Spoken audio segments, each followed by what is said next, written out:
Evelyn Moore had always loved family dinners. The chatter, the clinking of glasses, the laughter bouncing off the walls. It made her small apartment feel alive. Every Sunday evening, her closest friends gathered around her table.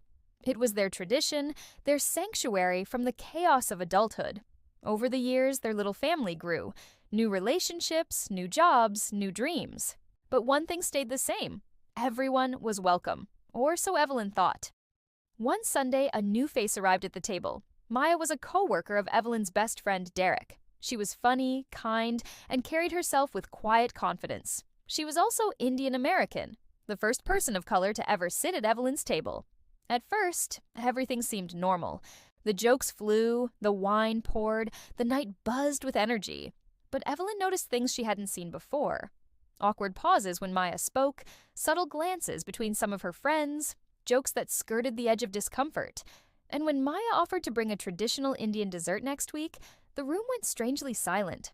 Someone muttered under their breath, "Hope it's not too spicy." Laughter followed, forced, uneasy. Maya smiled politely, but Evelyn saw the flicker of pain behind her eyes. After everyone left, Evelyn sat alone at the table, staring at the empty chairs. Had she been blind all these years? Had their so-called inclusive table only been welcoming to people who looked and spoke and ate like them? The thought made her stomach turn. The next day, Evelyn called Maya. "I'm so sorry," she said, voice trembling. "I don't know if you felt it, but something wasn't right last night, and it's my fault for not addressing it." Maya was quiet for a moment, then said, "I did notice, but I'm used to it." That broke Evelyn's heart. No one should be used to feeling like an outsider, especially not at a table that was supposed to feel like home. Evelyn made a decision, a real one. Not just guilt, not just words, action. The following Sunday, she changed everything. The centerpiece on the table was replaced with a colorful tapestry from Maya's culture. The playlist was filled with music from around the world. The menu was no longer just baked chicken and mashed potatoes.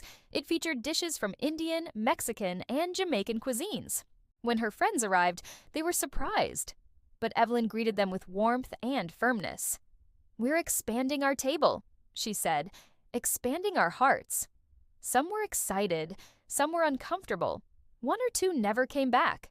But Evelyn didn't regret it, because that night, when Maya arrived, her smile was genuine. She brought a tray of homemade gulab jamun, and this time, everyone tried it. Everyone laughed. Everyone asked questions. Real ones, curious ones, respectful ones. Over the months, the Sunday dinners transformed. New faces came. Neighbors, co-workers, even strangers turned friends. People of all races, religions, languages. The table grew so big that Evelyn had to buy folding chairs and extra tables. They didn't always agree. They didn't always understand everything. But they showed up. They listened, and in a world that often felt divided beyond repair, their little table stood as a tiny, shining rebellion. Years later, when Evelyn got married, her wedding reception wasn't held in a fancy hall. It was held right there, in her backyard, with long tables stretching under the stars, filled with the faces and flavors of the world. Maya gave a speech. She said, "Sometimes it only takes one person, one table, to remind you that you belong." Evelyn cried. They all did, because the truth was simple. Real love doesn't just make space. It builds space.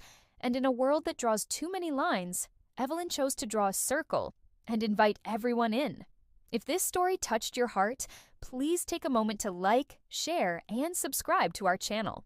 Let's keep building bigger tables, wider circles, and stronger bridges. Together, thank you for being part of this journey.